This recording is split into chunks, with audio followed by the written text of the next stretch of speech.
ये जो एक प्रोटेस्ट है, ये 8 तारीख को एक प्रोटेस्ट था जिसको होना था काठमांडू में। माइती घर एक जगह है वहाँ पर, और it was a peaceful protest और इसमें कोई भी ऐसी बात नहीं थी, कोई भी पॉलिटिकल पार्टीज इन्वॉल्व नहीं थी इसमें। एक वो स्टूडेंट्स फॉर जस्टिस करके एक बॉडी है, उन लोगों ने ये एक मुहिम चलाई थी। और उसमें हुआ क्या कि जब सब पीसफुल प्रोटेस्टर्स कलेक्ट होने लगे तो 12,000 से ज़्यादा लोग सुबह 10 से 11 बजे के अंदर जमा हो गए थे। तो उसमें जो पुलिस ने क्या करा कि उनको तितर बितर करने के लिए, कि उनको ये था कि सोशल मीडिया में सरकार की बुराई ना आए, केपी शर्मा ओली जो प्रधानमंत्री थे उनकी बुराई ना आए, तो उसको रोकने की कोशिश करी गई। तो उसमें क्या होता है कि बल का प्रयोग करा गया।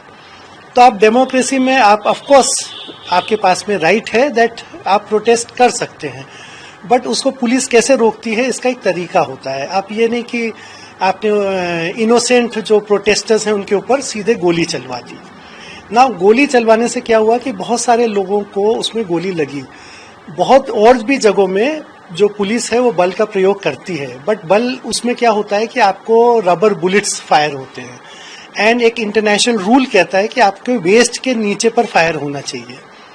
उसमें एक छोटा सा बच्चा है स्कूल का जिसको कि हेडशॉट लगा है, और क्योंकि ये जेनजी था जो अपने मांगों के लिए वो लड़ रहे थे, एक करप्शन फ्री नेपाल के लिए, क्योंकि बहुत साल से सब लोग बहुत परेशान तंग आ चुके थे कि बार बार एक के बाद एक बड़े बड़े करप्शन स्कैंडल्स हो रहे थे देश में। और जो पहले के नेता थे और आज के नेता में बहुत अंतर आ गया। आज एवरीथिंग जो है वो पैसे के बल पर हो रहा था, कि करप्शन बहुत ज़्यादा लाज था, और कंट्री काफ़ी पैसा कमा भी रहा है, बहुत अच्छा बिजनेस भी चल रहा है, बहुत अच्छा टूरिज्म भी चल रहा है, फिर भी लोग गरीब हो रहे हैं, फिर भी उनको नौकरियां नहीं मिल रही है। और आपको मैं जो एक स्टैटिस्टिक्स बताऊं कि उसमें 2,000 से ज़्यादा नेपाल के लोग पर डे बाहर जाते हैं विदेश में काम करने, and total 40 lakh registered Nepal के लोग हैं जो विदेशों में वेरियस यूरोपियन अमेरिकन सब कंट्रीज में वर्क करते हैं। बहुत से लोग बहुत अच्छे पोस्ट में भी हैं, एंड वेरी गुड पोस्ट। तो आप अगर एकदम से सोशल मीडिया साइट्स को बैन कर देंगे तो उनका जो संपर्क है अपने परिवारों से, बहुत सारे दुर्गम क्षेत्र में रह रहे हैं, तो वो सब कट हो जाता है। तो it was uncalled for situation कि ये तो एक डेमोक्रेसी है ना, आप तो आंसरेबल हैं टू द पीपल। आप ये नहीं कि मन मर्जी से जो चाहें आप वो चलाने लगे। और मुझे तो बड़ा अजीब लगा जब एक प्रधानमंत्री का मैंने एक वक्तव्य सुना कि 20 साल की उम्र में शादी कर लो, 30 साल में अपना सेटल हो जाओ, रह लो। When people should be talking about jobs है, एम्प्लॉयमेंट है, डेवलपमेंट है, ये सब। तो इसी दौरान ये कोई भी चीज एकदम से नहीं हुआ है। ये एक कहना चाहिए सिचुएशन था जो बहुत टाइम से डेवलप हो रहा था, और बार बार लोग इसको उठा रहे थे, लेकिन जो करप्ट नेता है उनके कान में इसका सिचुएशन का कोई वो कुछ ठीक से करने को तैयार ही नहीं थे।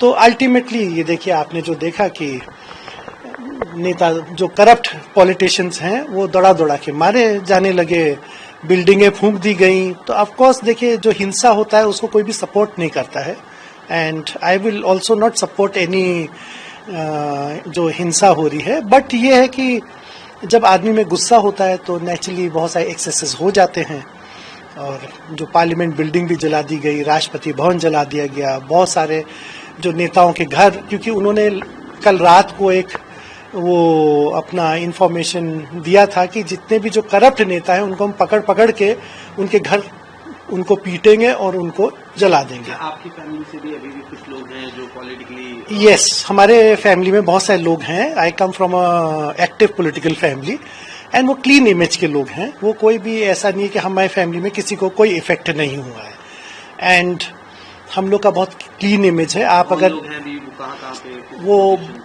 सेवरल गवर्नमेंट के टॉप फंक्शनरीज हैं, गवर्नमेंट में भी हैं, पॉलिटिक्स में भी हैं, और क्या कहते हैं, मैं किसी एक नाम को स्पेसिफिक नहीं लेना चाहूँगा, but yes there are plenty of people और they enjoy a clean image. और जैसे मेरे ग्रैंडफादर का है, उनका नाम एक तो बहुत क्लीन, एंड जैसे कि भारत में लाल बहादुर शास्त्री का जैसे कहते हैं उस टाइप का एक क्लीन इमेज है।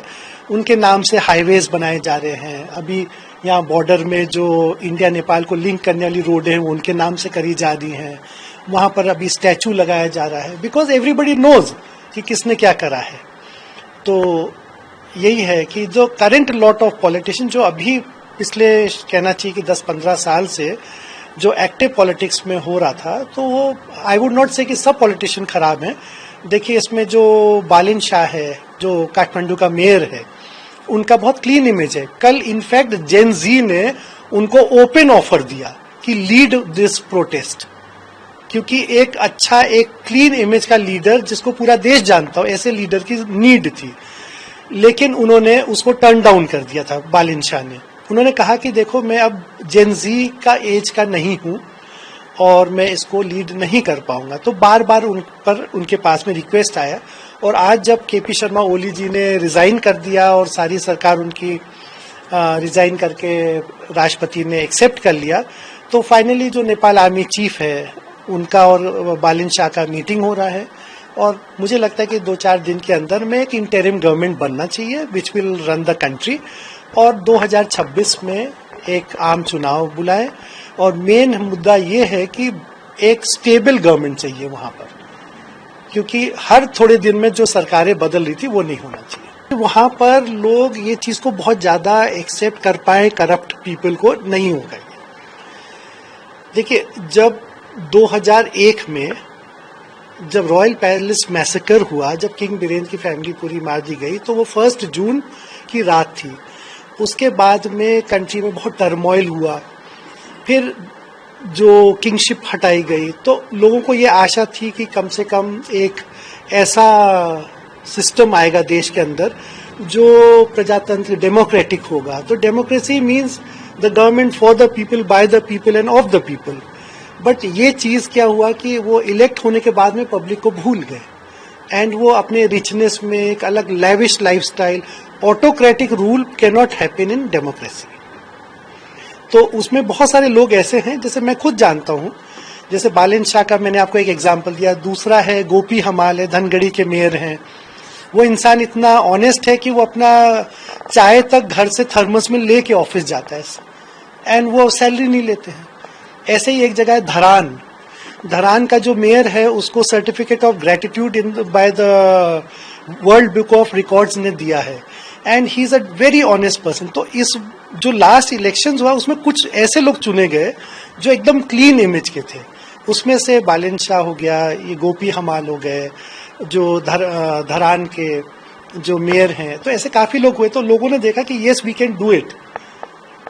लगता है अब चीजों को देख के कि अब आने वाला वक्त बेहतर वक्त है। अब ये देखिए ऐसा है कि फ्यूचर तो मैं नहीं जानता, लेकिन इतना जरूर कह सकता हूँ कि आशावादी होना चाहिए।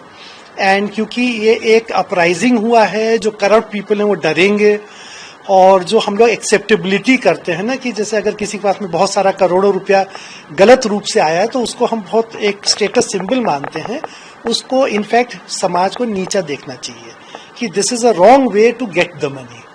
तो उस पर इंक्वायरी होगी। अभी तो डेफिनेटली देखिए जो गोली चली है उस पर एक इंक्वायरी कमेटी बैठेगी, और उस पर जो लोगों ने गलत टाइप का जो ऑर्डर्स दिया है इस पर कार्रवाई होगी।